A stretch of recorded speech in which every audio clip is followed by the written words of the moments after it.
Okay, here we go again. Take, I don't know what, device number 3. I'm gonna cut these videos into shorter segments and I'm gonna get them out to you, I promise. Okay, so you will get 2 videos today, shorter than one 40-minute one. Now, we've been writing balanced equations, so you should know how to do that. First of all, how to write the formulas of compounds, and then write an equation given all of the compounds and balance that. Now we're moving into predicting the products. So just given the reactants, you have to predict what the products will be. So that's why we need to talk about the different classifications of chemical reactions. There are 5. Single displacement, double displacement, synthesis, decomposition, and my favorite, combustion. So I'm going to go through them and I'm going to be showing you some demonstrations of the types of reactions.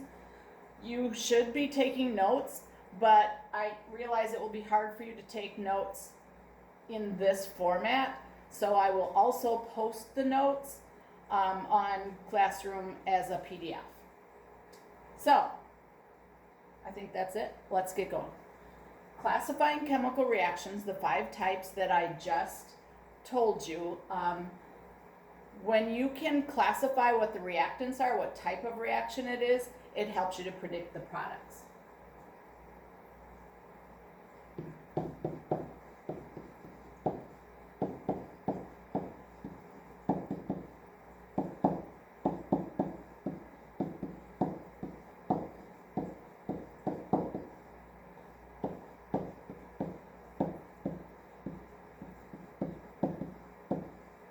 Okay, there are some terms that I want you to be familiar with. We've talked about all of them before, but I'm just going to go over them again so that you're reminded of what they are. Okay, a salt. A salt is an ionic compound that has a metal bonded to a nonmetal. So, for example, let's go with barium chloride. So barium is a metal, chlorine is a nonmetal. And I use barium chloride because you guys always just say salt when you mean table salt, sodium chloride. That is a salt, but barium chloride is also a salt, and this one would kill you. So you don't want to put it on your french fries. All right, an oxide. Oxide is anything that's bonded to oxygen, rust. So that would be iron oxide. And then acids and bases. Acids are anything that has a low pH from 1 to 6 and has that hydrogen ion. Remember how we talked about the formulas and how the hydrogen is usually in the front? So for instance, hydrochloric acid. The hydrogen, the formula starts with hydrogen. That's your clue that it's an acid. Sulfuric acid also has that hydrogen in front. Bases are opposite. They have a high pH from 8 to 14, and they have the hydroxide ion, and that's the anion, so that's in the back. So sodium hydroxide. Let's go with calcium hydroxide. Those are both bases because you've got that hydroxide polyatomic ion as the anion. And remember also that nonmetals tend to make acids because they tend to be anions, and acids have that positive hydrogen ion. Metals tend to make bases because metals make cations, and that hydroxide ion is an anion. The other thing that we're going to be making use of as far as reactions go, the pH. So when you take a low pH, an acid, and you mix it with a high pH, a base, you can get that pH down to the mid-range, the neutral range of 7, right between the acids and the bases. Okay, terms you need to know. Let's keep going. All right, single displacement. The first type of reaction we're going to talk about. It's also called replacement. Sometimes I've seen it that way. General form of a single displacement reaction is element plus compound. Now, to figure out what your products will be, you look at the element. And if that element tends to become a positive ion, a cation, then it will take the place of the positive part of not that compound. It'll take the place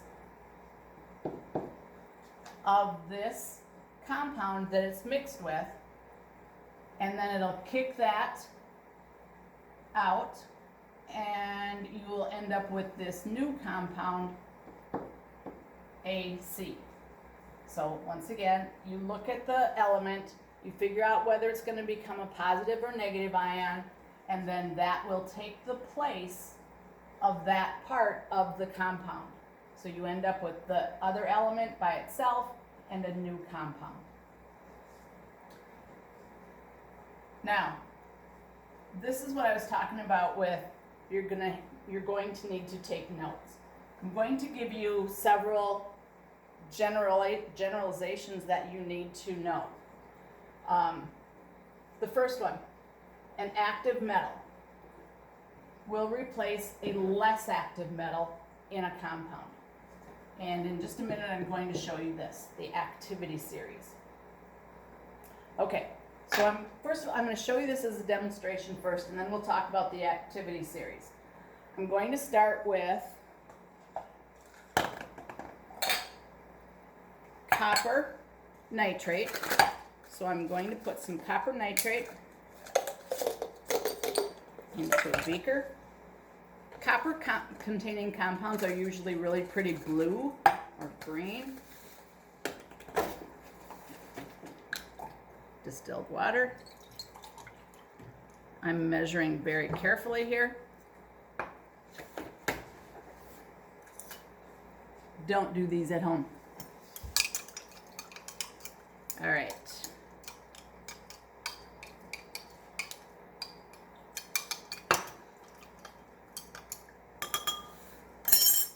And so copper nitrate, noticed I put an aqueous there. It was a solid, I put it in water, it dissolved, so it's soluble aqueous. Now into that, I am going to put some solid iron, a nail. So I'm just gonna put it right in there. And that one's it's gonna take a minute, it doesn't happen right away. So I'm also going to flip-flop these. I'm going to flip-flop the metals. So I'm going to make another solution of iron nitrate. A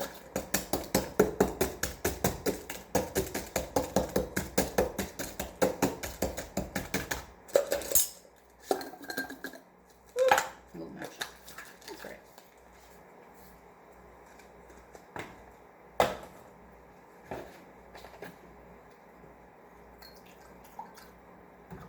Okay, what color are iron-containing compounds? Yellows, browns. Okay, so into that one, I'm going to put some pure copper solid. So I've got iron nitrate. It was a solid, it dissolved in water, so that means it's aqueous. And some copper solid. Now, I'm going to set these aside for just a minute. Yeah, because I want you to see that. And then I'll show you these in a second.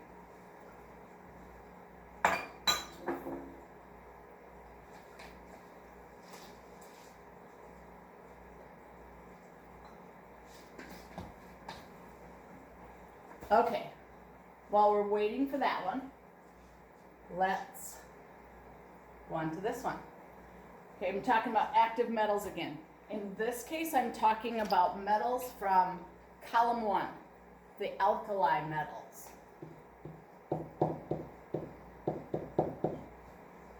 Those are so reactive with water that they will produce a hydrogen gas with water in vapor in the air. Okay, so I'm going to put some water in here. Okay, so active metals, the alkali metals, will react with water to form a base. All right, let me show you something here.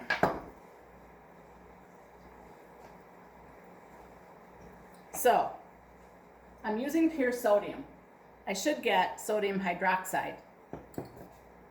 I have some sodium hydroxide here in this beaker. And I'm showing you this because into this water, where I'm going to put the sodium, I'm going to put some phenolphthalein. It's an indicator. It indicates the presence of something. And in this case, it indicates the presence of something with a high pH. So it indicates the presence of a base. It will turn purple, fuchsia colored, when the pH is over 8. So here's my sodium hydroxide I just put in to this beaker. Okay, so that tells me that the pH is over 8. When I put it into this water, it doesn't change the water at all because water has a pH of 7. So it's clear.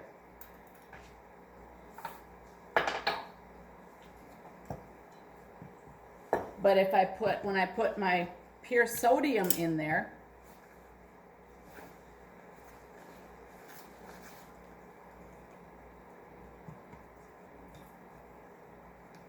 okay, here's what sodium looks like. As I said, it's so reactive with air, with moisture in the air, that it's packed in oil. It has the consistency of like modeling clay. And remember when we talked about metals are usually gray or silver? So you can see that this is pure sodium and it is silver. Okay. Also, you never find sodium not bonded to something because it's so reactive. Okay, so back it off a little bit. All right, here we go. So it's purple. That means it's got a base. And it also is exothermic. So quite often it ignites the hydrogen gas. And that's what it just did.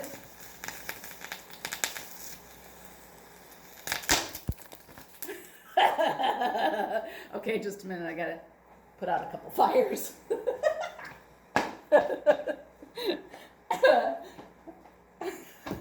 Ooh. Okay, so now it's purple, so we know it matches that fuchsia color, so we know it's got a base in it. You could see the gas, and the gas ignited, so we know it was hydrogen gas. One of my favorites.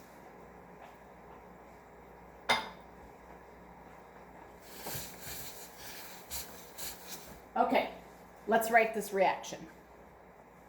So sodium plus water gave me sodium hydroxide. So water, when water breaks up, it can break up into hydrogen and hydroxide. And that's what it did in this case.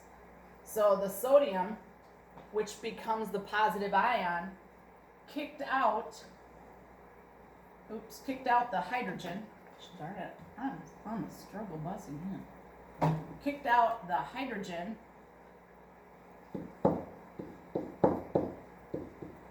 That became a gas. And then the sodium bonded to the hydroxide, which is then dissolved in the solution. Okay, now we have to balance it. I have 3 hydrogens on my product side, and I have a subscript of 2 on hydrogens on my reactant side. So I've got to make that side, the product side, an even number. Easiest way to do that is put a 2 here. That means I have 2 sodium hydroxides. 2 of them. So I have 2 hydrogens here. I have 2 hydrogens there, so that's 4 for the product side. Now, when I add a coefficient in front of the compound, that means I'm going to multiply the subscripts. So I'm going to have 2 times 2. I've got 4 hydrogens there. So my hydrogens are good. I've got 2 oxygens, 2 oxygens, 2 sodiums, 2 sodiums. All right. I'll leave that one for a little more. Let's go on. Now,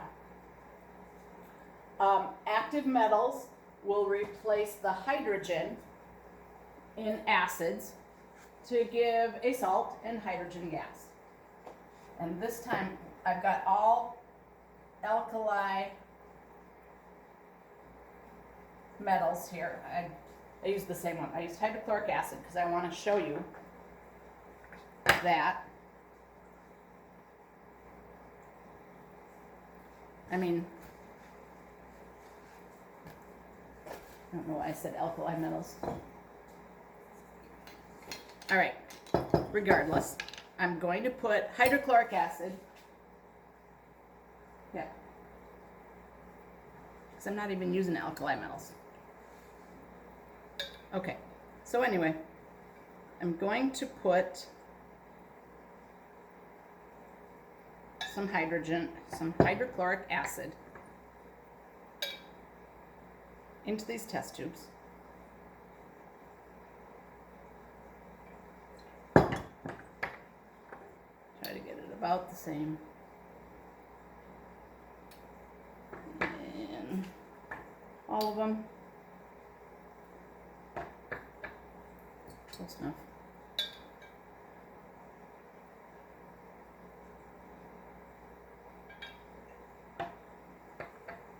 All right.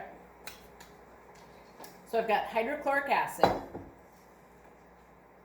in the 3 test tubes, and to those I'm going to add a piece of pure copper, some pure aluminum,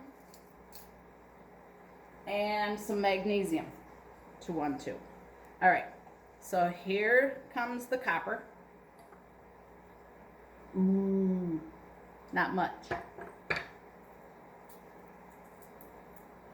Here comes the aluminum.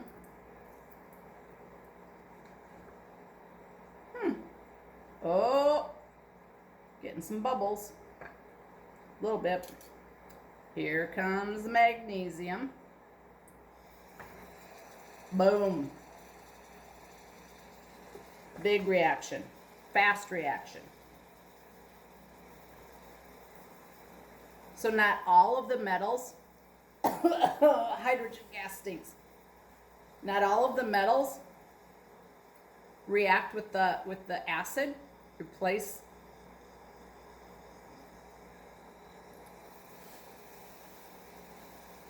Not kick the hydrogen out, only some do. I'm going to try to catch some of the gas.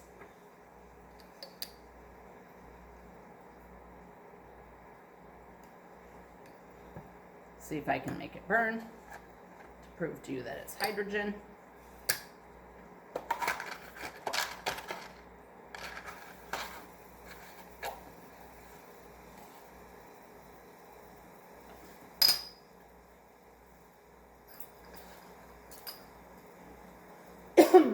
Yuck. Hydrogen gas smells really bad. Oh, and this tube, way hot. I forgot to tell you. Ouch.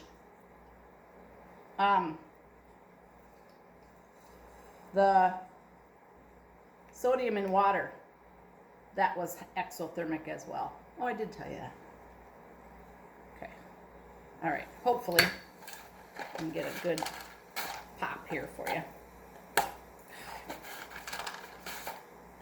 I could light matches. Nope. All right, take my word for it. It's hydrogen gas.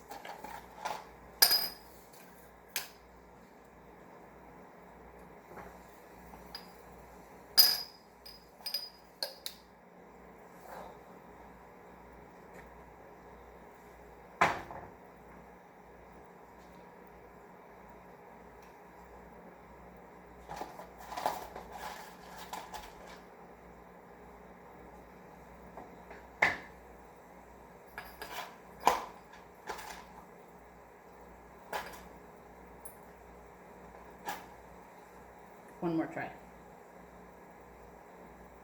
Nope, not gonna do it for me. All right, so let's write these reactions. Hydrochloric acid, copper, still nothing, no reaction.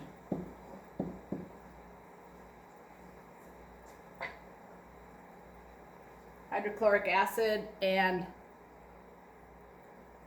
the aluminum, it did react. So it gave off hydrogen gas.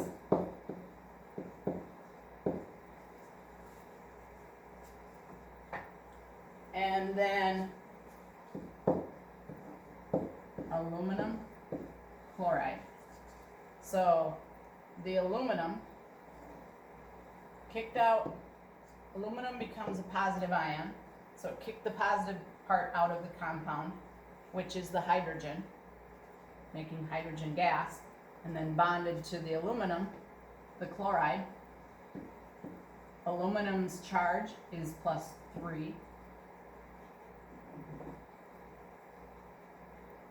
Chloride, -1. So if you do your crisscross,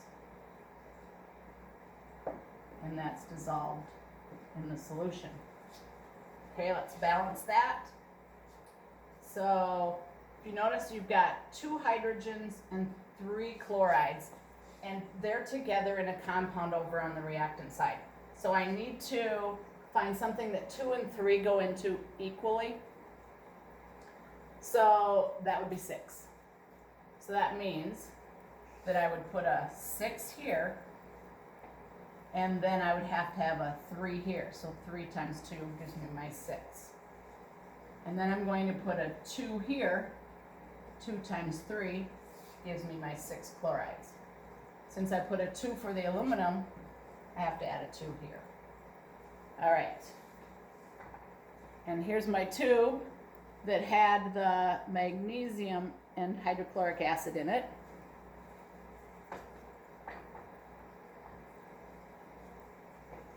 So once again, I got hydrogen gas. And then the magnesium becomes positive, so it will kick the hydrogen out, give me hydrogen gas, and then bond with the chloride. Magnesium is +2, chloride -1, so I put my 2 there. It's aqueous. I balance it. Now this one's easier because there's 2 hydrogens and 2 chlorides. So I just put a 2 there, and I'm balanced. Okay, let's go back to my first reaction up here. The copper nitrate and the iron. Okay, so when we look here, there's a color change happening. Can you see it looks green on the bottom? And let's look at the nail. What? What does this look like? Kind of looks the same, doesn't it? So, oops, put that back in there. So, what is this? And if you look, it comes off. So, let's take a look. All right, so the iron becomes a positive ion, so it will kick the copper out, and I end up with copper as a precipitate. And then the iron will bond with the nitrate,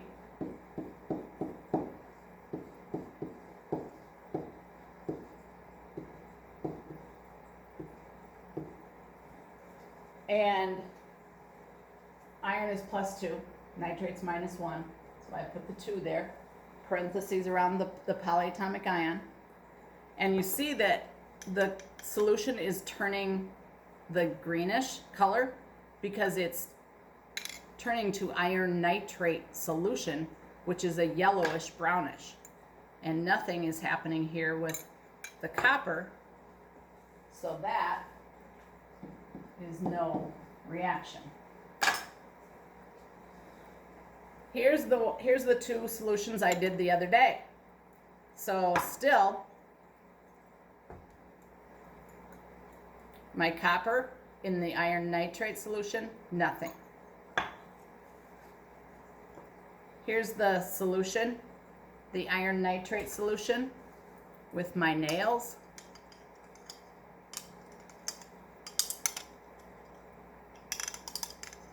Okay, so you can see the precipitate hopefully at the bottom, and you can see the precipitate on the nails. So we got a color change, we got a precipitate. I've shown you gas given off and energy exchange. Remember the clues of a chemical change? There you go. All right, I'm going to show you the activity series real quick. If you take your periodic table, look at the back, you're going to find this. It's on the, I want to show you.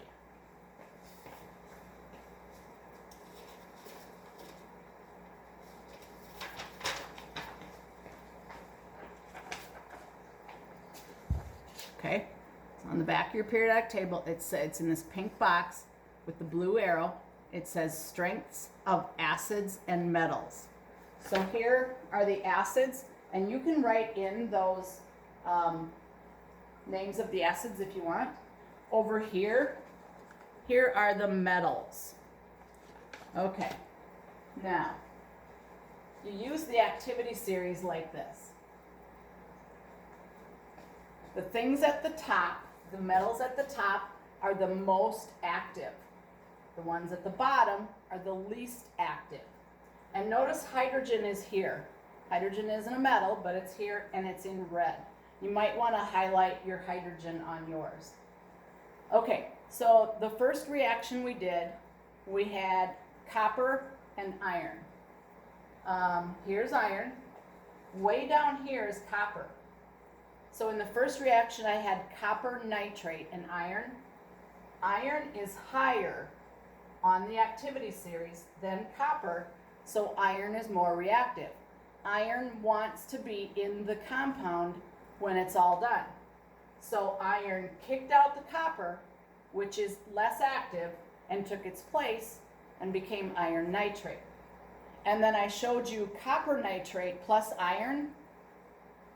Nope, iron nitrate plus copper. That's this one. It doesn't react because copper is lower than the iron. Iron wants to be in the compound, so iron stays in the compound. Okay, and then we did sodium and hydrogen. Here's sodium, and here's hydrogen. So the sodium kicked the hydrogen out of the compound water and took its place. And then we did hydrogen, hydrochloric acid with copper. Copper is lower than the hydrogen, so it didn't react. But here's hydrogen, and here's magnesium, and here's aluminum. Now magnesium's higher than aluminum. That's why the magnesium reacted a little bit more violently than the aluminum did. But they both reacted because they're above hydrogen in the activity series.